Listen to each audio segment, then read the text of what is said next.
Welcome to the Wichita Real Estate Podcast presented by the Pinnacle Realty Group. This is your behind-the-scenes pass to anything and everything real estate in Wichita, featuring interviews with local industry leaders, market updates, and exclusive access to tips, tricks, and insight on navigating Wichita real estate. Thanks for tuning in and enjoy this episode.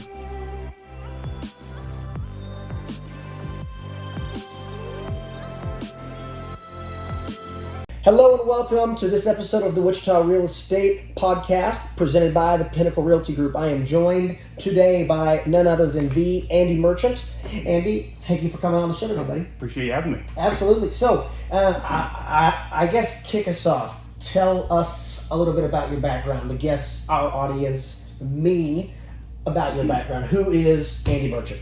It's always a good question. I'm still trying to figure it out myself, but just a Wichita man. It's I've grown up here west side the whole time, so took a small stint to go play some college golf up in Kansas City. Oh, cool. Yeah, okay. Did that and finished out at KU and then came back. I'm making a note of that to add you to golf teams are golf teams are good. That I need a ringer in. You're going to be my resident ringer. Go. I have been known to be called for that a few times. Sweet. Okay. Yeah. Cool. But no, just so love the city, love what we've done in this thing, and but just like I said, grew up here, and now I'm back, and I ain't leaving. Awesome. Cool. So now you're back. You ain't leaving. Wife, kids, dog. I got a high school sweetheart, so met her. Okay. We got 14 years this month, so she'll be proud to remember the date. Two little boys, and they're loving it. I mean, this COVID stuff's been such a mess, but the best part is they've been playing golf almost every single day. Nice. So that's been good. Following right in the footsteps then. Golf courses are one of the better daycares out there. There you go. Well said. And well then a big old German Shepherd, but she just creates havoc. So sure, naturally. Yeah. Naturally. So before we really dive into it, the same question I ask everyone. It's going to be free advertising, shameless plug for one lucky restaurant owner out there. Favorite local restaurant in Wichita? You know, when you think about that, it's so hard. I don't eat that much out and about, but if I had to pick one or venture most, it's the happy hour spots. But Dempsey's not a bad place to go. Yeah. The kids love it, and you got to get some fries and the sauce. So that's all you can do. We just need a West Side one. So if we're plugging them, plug one West. Okay, there you go. You heard it here first, folks. Dempsey's, get us a West Side location. So I guess dive into a little bit more about your journey through entrepreneurship. We've kind of met and, kind of rubbed elbows multiple times at different events, wanted to get you on the show a lot, through, clientele, through networking. So I guess kind of dive in, kind of tell your story through entrepreneurship and kind of what Wichita means to you in that sense. Yeah, no, great. Entrepreneurship's always been, it's in my family, I come from a long list of them.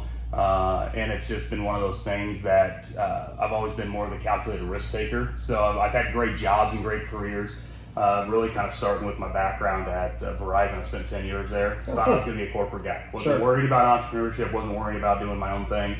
You didn't need to. Didn't need to. It was great. It was fun. But then when you realize when you're 26, 27 years old at the time, and you're running a retail box, coming home 9, 10, or 11 o'clock at night and have kids, right. You kind of get to where can I make an impact? Right. Because that's been in my strive. So then it kind of moved more into my migration into what I'm doing today, which is private wealth planning. Cool. And, okay. And it was one of those deals. I had a lot of good customers coming in from Verizon. You think it's just buying a cell phone, right?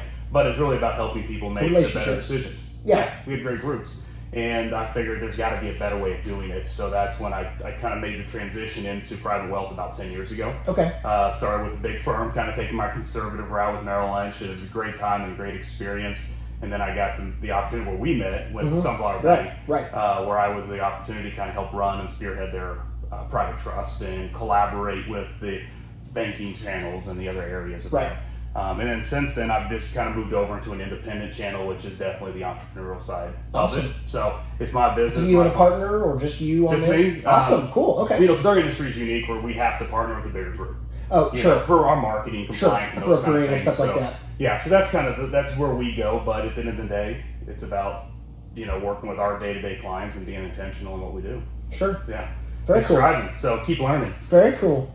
So, in being in Wichita all your life, save for the handful of years that you played college golf and then came back, what's something both or either personally or professionally that you've learned along the way that you wish you would have known starting out? either as an entrepreneur or as an athlete at a high level, because golfers are athletes. In any case, what's something personal or professional you wish you would have known starting out? Just really know how to apply, patience and passion.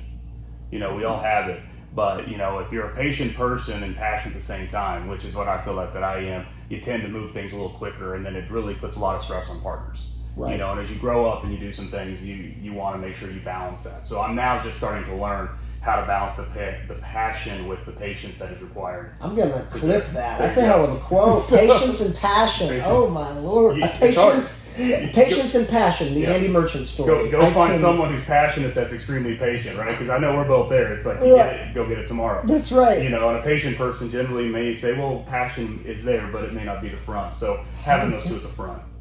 That's awesome. That's awesome. No, that's a nice little nugget. That's going to be the title of your autobiography. We'll put it in. Patience and Passion, the Andy Merchant story. It's written by Lawton, right? Oh my Lord! I'll do the forward. Okay, the forward. I get that. Okay, cool, good. Great. Good. So, outside of entrepreneurship, outside of private wealth management, I know you're heavily involved in ConnectingICT. Yeah. We've kind of gone back and forth, emailed, text that we were talking before we got on the show today. Explain to the audience, explain to our guests, or to the audience here, what's ConnectingICT, what's your role, how are you involved, what's the vision? Go. Perfect. Well, it's a mouthful for ConnectingICT, but ConnectingICT was really just formed out of what is the backbone of what I think of Wichita, right? Wichita is an engaged city. It's got strong Midwestern ties, and everybody does want to help everybody. I really think that's kind of where the meat was there. And so years ago when I was on the Boys and Girls Club board, Todd Lewis and I we're tossing around some ideas as how do we make an impact to maybe some of the smaller boards, some of the people around using our networks. Gotcha. Because you think about Wichita. Wichita is such a connected city anyhow, and there's not very many people that you couldn't get in front of. So it's a small town. It's a small town. It really, really is. Yeah, and so how did we come up with a program that's not owned by anybody to do this? And we toyed with the idea, and then we were all busy in our careers and just couldn't get off the start. Sure. And then I joined up in the first class of the Emerging Leaders by the Journal. Oh, yeah. And that's where I met Ty Patton, Doug Ledbetter, Angela Clark, a handful of other names in our group that we said, well, how do we make this do something now? Because we graduated from Emerging Leaders, what do we do? Well, then that's when I kind of toyed, we worked on this idea called ConnectingICT years ago. Sure. How do we do it now? So that's where it really kind of kicked off. It was about, and so that's where it started, and what's evolved to today is we're not owned by anybody. We're not a formalized group. We're just a group that gets together. Last numbers we checked, we have over 1,000 people that are engaged in our network. Oh, wow. Okay. And the whole passion behind it is, what are you passionate about? And how can we help you, as if you're a civic leader, or if you're a nonprofit, or you're a for-profit, or you're just somebody wanting to develop and engage. So our leadership team's 8 or 9 people. That's our biggest ask right now. That is, we want to grow this. We need, with everything that's going on with, social unrest and inequality and all these other factors, our group really wants to stand in front and get more of that diversity in our group. We want to get, gender roles, we want race, and we want business owners of all levels and classes to get involved. Sure. We want to help everybody, and everybody's network reaches to somebody else. Sure. And so we just want to be a conduit to help people. And our 3 sayings have always been impact and engage, connect, impact, and engage. Connect, impact, and engage. And that's what we've been doing, and that's what we strive to do. So we, as you know, we've hosted, we have big happy hours that kind of slow down a little bit, and those were just really for meet and greets or some topics. Sure. We got to get creative, so we're doing virtual happy hours now. So, because of the virus, of course. Because of the virus, right. Yeah. And if you're listening to this in any time that's not June 2020, we are in the midst of a national, international, global pandemic surrounding the COVID-19 virus. So, yep. Yeah, make this a long-lasting video, right? Right, because I'm sure people will be listening to this in 100 years. Yes, because it was such a high-quality interview and a high-quality guest. There you go. So that we've got to get creative. We just had our last one, which is great. We had WSU on.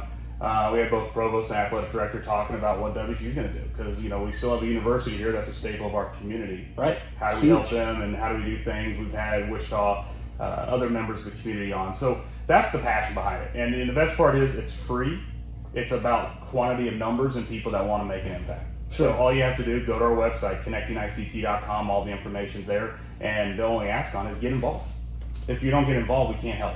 Right. Our leadership individual contact and information's on there. It's a matter of reaching out to us. Awesome. And saying, how do I get involved? To start there, I'm sure, and that's one of the notes I put on here today is, if you're passionate about something, what is your passion? Define it.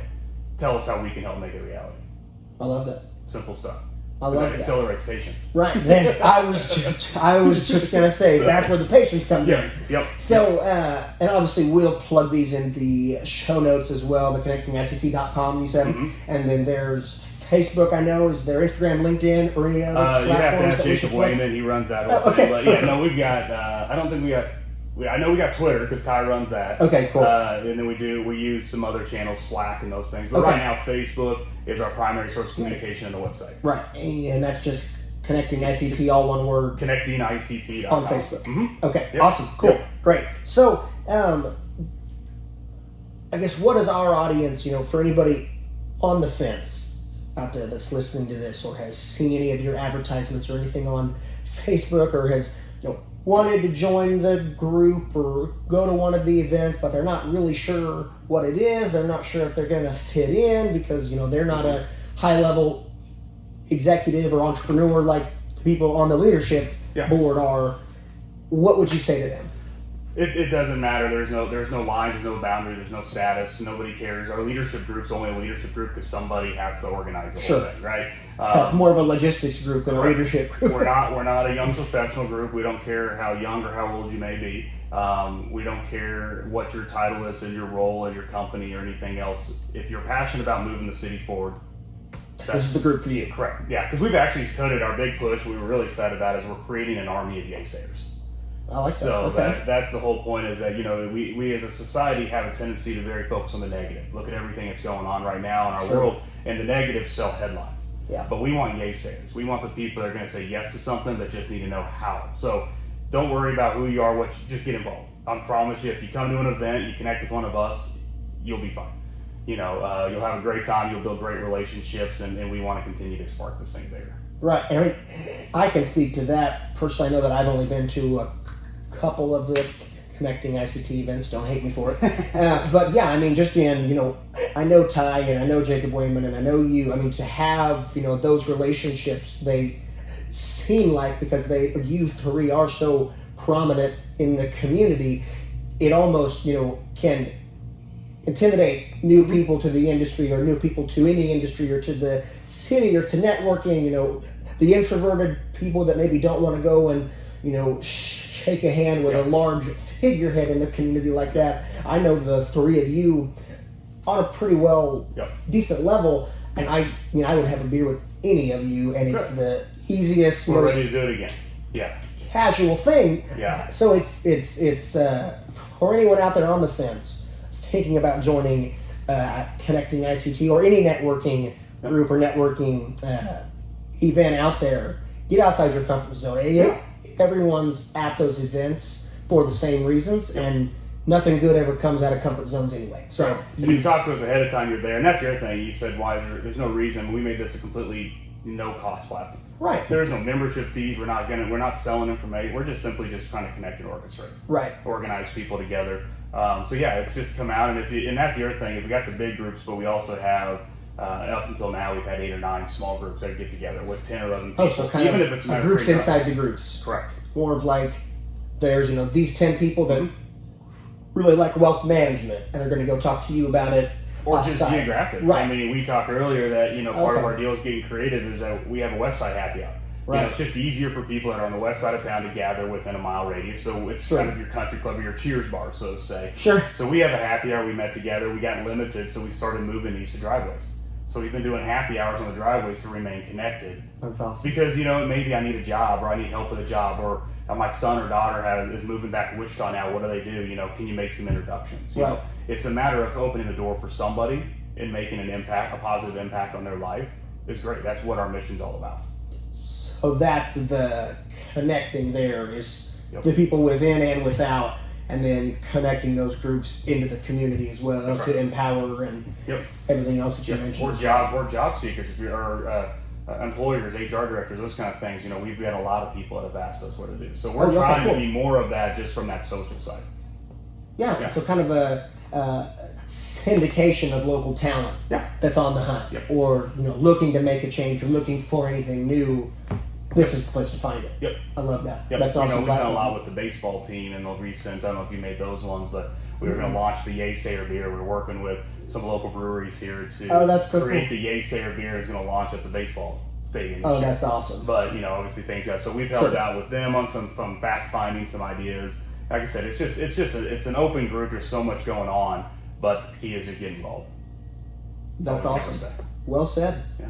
Well said. Detail. I said you can go a long day on it. No, sure. We can talk hours just on that. No, yeah, we could be here all day. Sure. Yeah. No. So, anything else on ConnectingICT or anything else on the group there, or kind of the mission there? Anything I didn't ask or you wanted to touch on, kind of circle back around with?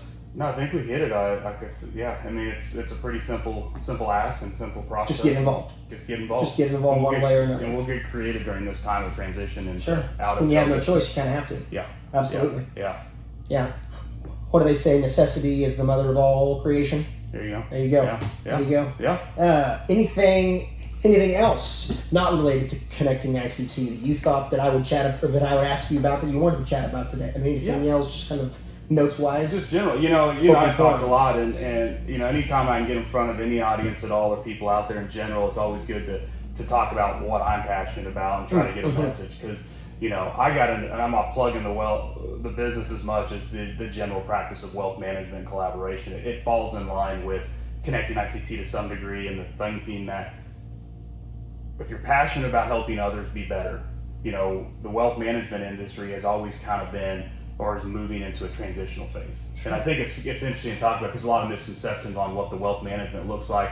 And I think a lot of individual people out there may not be getting the right advice. Partnering up with great realtors like you guys here is about being true stewards of helping them find what's right fit for them, that they're going to be happy and survive, not just selling a home. Right. Anybody can turn them in and turn them out, and then you burn through everybody, and there's no referral base, there's no friends and family business coming back because they have a negative experience. Correct. And it just seems that the wealth management business has shifted so much to where it's usually built on how much money do I have?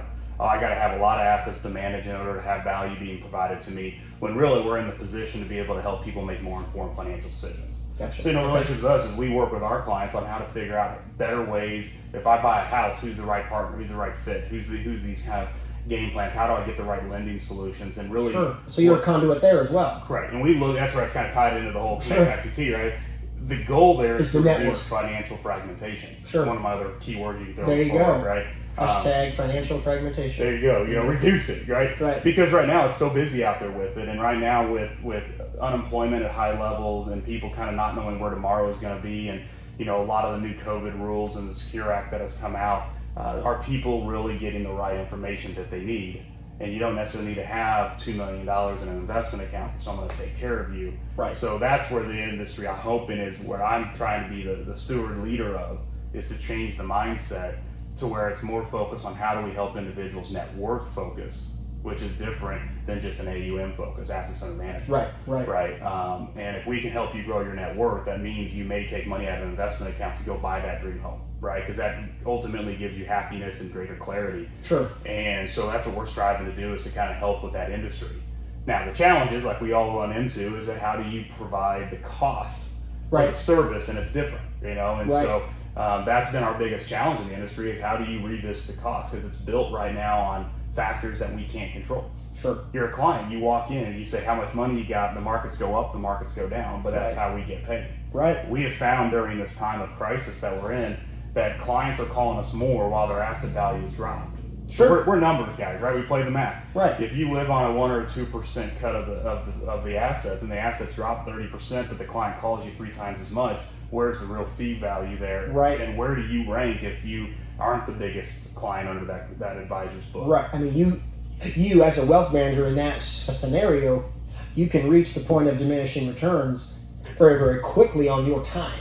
Correct. It's all about time, right? Absolutely. And it's not, and it is part of that's a good plug for how wealth managers need to get involved and say, if I time's worth something, which I think our clients pay us to do, then it's there. But more importantly is, where do you fall in the mix if you don't know if you're an A level or B level or C client? How do clients segment you in the industry? Right. And when times are tough and those kind of things, you need someone who's going to be a truly good steward. Right. And that's something that we deal with now. I mean, in our industry, there's a lot of agents, real estate agents, who they won't take listings out or under a certain price point, or if they do, it's it's a lesser version of their marketing efforts, or they don't get professional photography if it's under X amount of dollars, or they won't even take the listing at all if it's on a certain side of town, or certain this or certain that. Yep. We, to a large extent, we don't have any tiers. There's like the silver, gold, and platinum levels that some agencies and brokerages offer.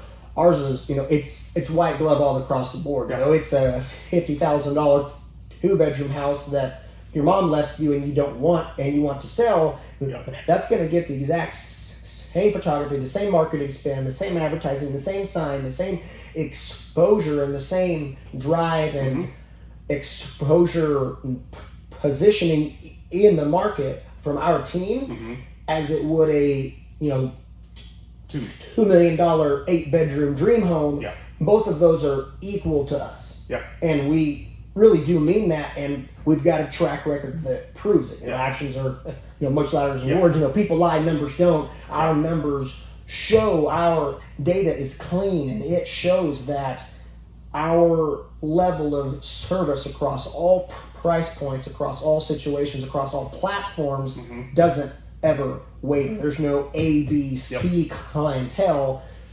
Everyone gets white glove, and that's our unique selling proposition. I mean, that's our USP. That's our value add to anybody looking to buy or sell, is that regardless of where you are, we don't discriminate, for lack of a better term, based on area, based on price point, based on how many houses are you really going to look at before you buy one. Now, we, like you, we have to measure a lot of our ROT, our return on time, because we do not get paid until it closes and the buyers have keys and the seller has a check. We get paid. I've had deals, I know there's other real estate agents watching and listening that have had deals get all the way to the closing table, fall apart the day before or the day of, and you've just done 60 days worth of work behind the scenes, and a lot of people don't know that we do, and it's all for naught.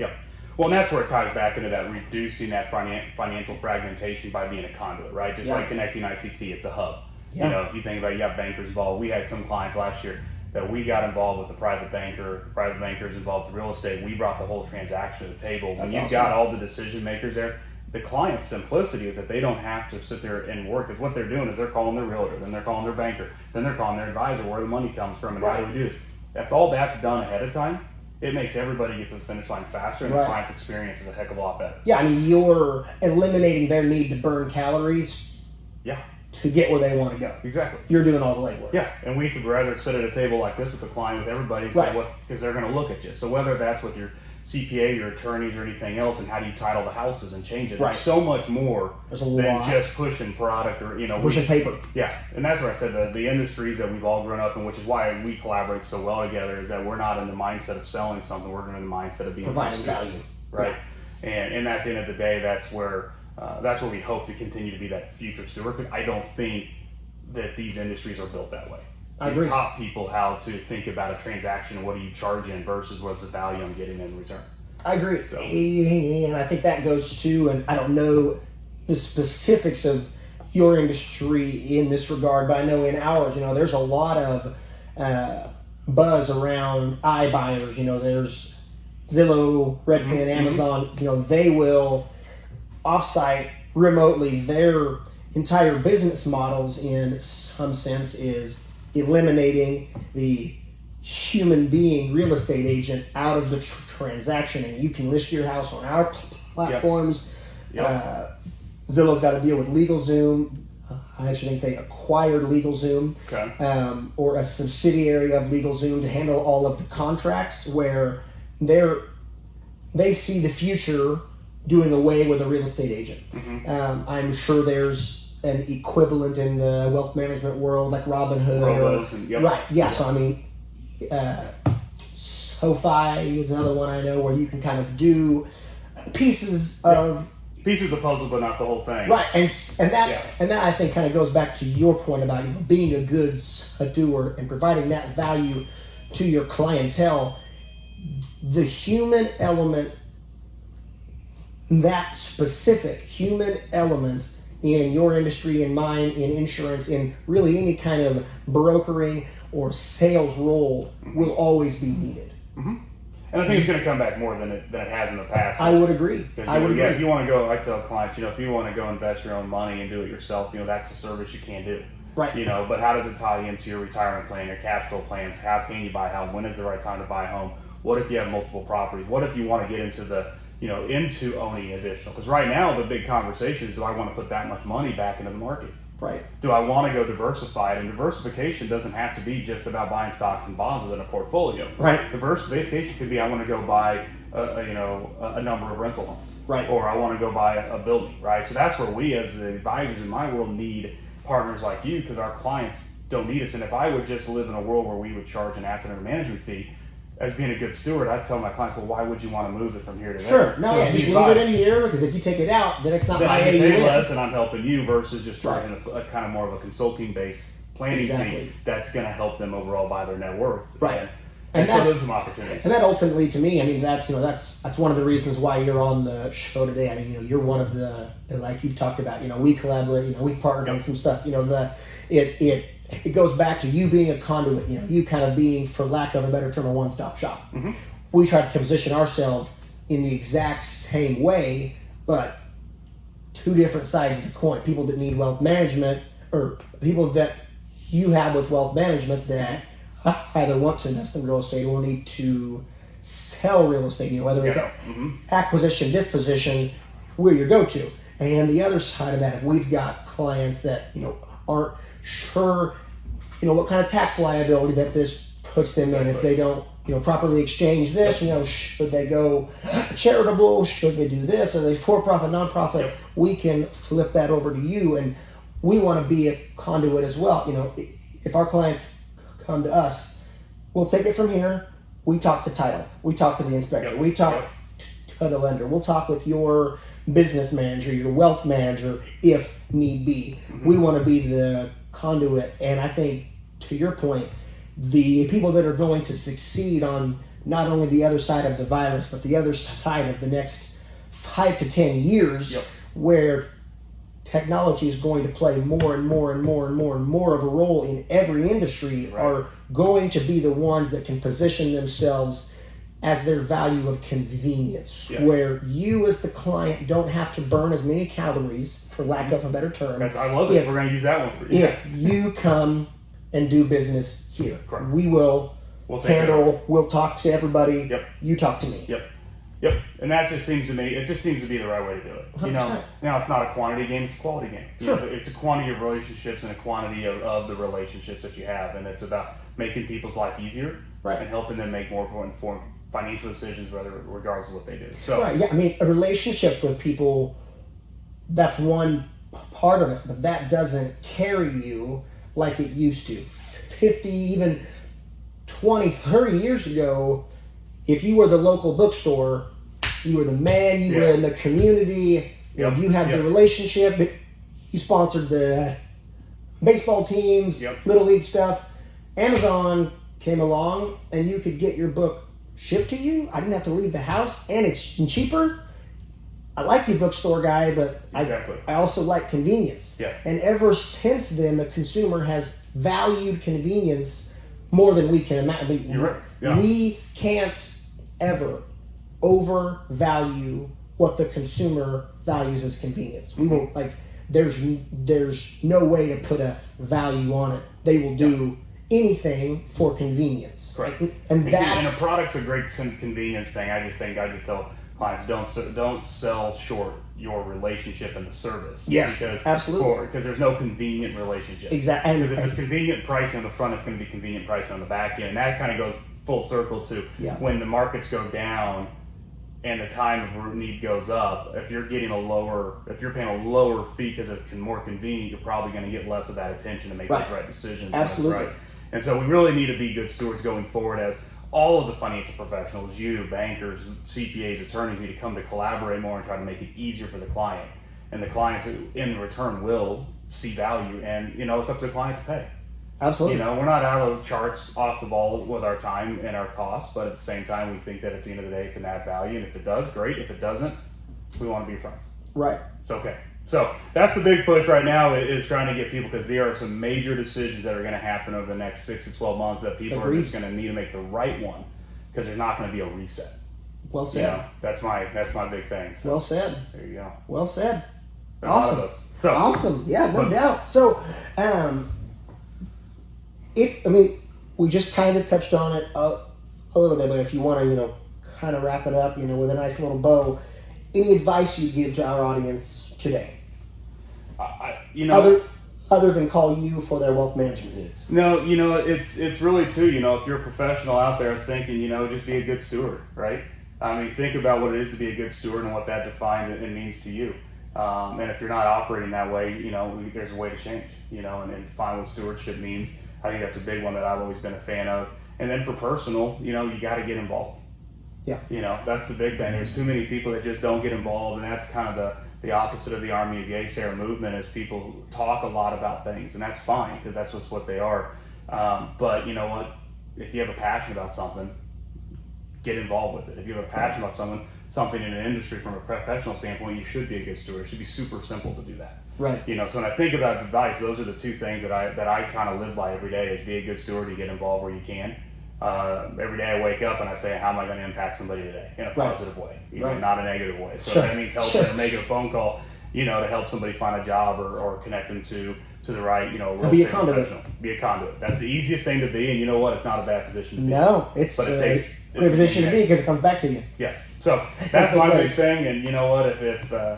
So that's kind of my piece of guidance that I go by that I think is always good to share. I love it. So all right, as we wrap up, everyone knows every guest gets to ask our audience a question.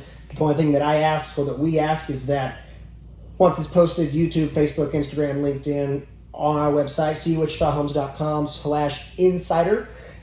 If you do ask the audience a question, that you do jump into the comments, if there are any, to kind of answer and kind of re-engage, circle back around with anybody on there. I know you'll have no problem engaging with people via social media. So what's your question for our audience today? Yeah, we're going to sound like a broken record, but you know what? I'd love to hear what people are passionate about and what they need to do to push it forward. What are you passionate about? What do you need from the city, from local leadership, from anyone? Anyone, just if you're passionate. To further push your passion forward. What do you need? And we can help you, we will, because that's where I can comment, and that's where I think we can engage with ConnectingICT. ConnectingICT, that's right. Share your passion. Awesome. There you go. All right, everybody, drop your passions below in the video, in the comments, in the emails. All of Andy's contact information will be in the show notes as well as links to ConnectingICT's website and their Facebook page and any other social media channels of yours that I can find. It'll all be on there. Your guess is as good as mine. Yeah, it'll be on there, because, yes. Awesome. So that's the best play. Andy, thank you for coming in today, sir. Appreciate it, man. Thanks a lot. Absolutely, guys. Thanks, everyone, for listening. This was the Wichita Real Estate Podcast presented by the Pinnacle Realty Group. I've been joined by Andy Merchant, wealth manager extraordinaire and one of the leaders of ConnectingICT. Tune in next month.